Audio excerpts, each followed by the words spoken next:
So capsule endoscopy is the ability to image the small intestine using non-invasive means.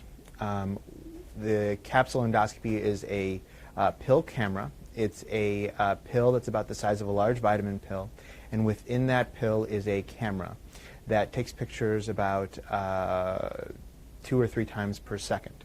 And a patient will swallow the capsule, or I will place it endoscopically, and it will allow us to have images of the small intestine, which is something that we cannot normally access from our current endoscopes.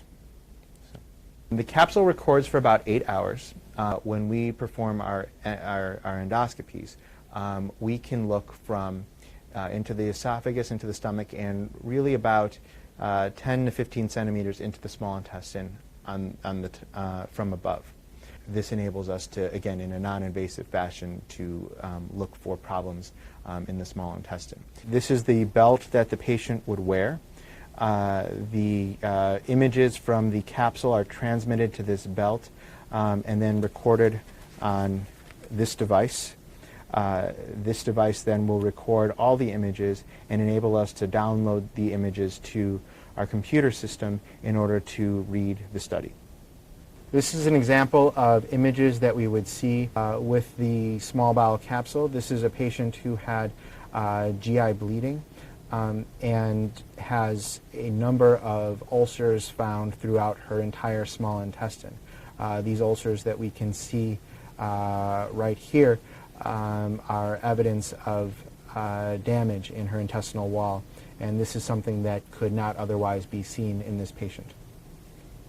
We can place a capsule in a child as low as 10 kilograms, or about 20 pounds.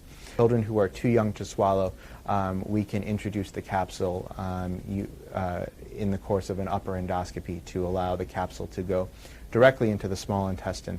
This technology is a better option for people of all ages. It's not a substitute for colonoscopy. It's not a substitute for an upper endoscopy. The reason it's not a substitute is because while it is diagnostic,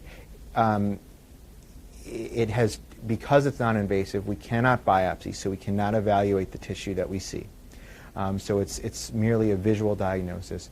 The other thing is that we can't intervene. So, for example, were I to see a polyp that could be removed, I would not be able to remove it with the capsule, and so thus it would require, if I were to see a polyp on a colonoscopy, I would then go ahead and remove it, because the scopes that we use have the capability to perform interventions, such as removal of polyps.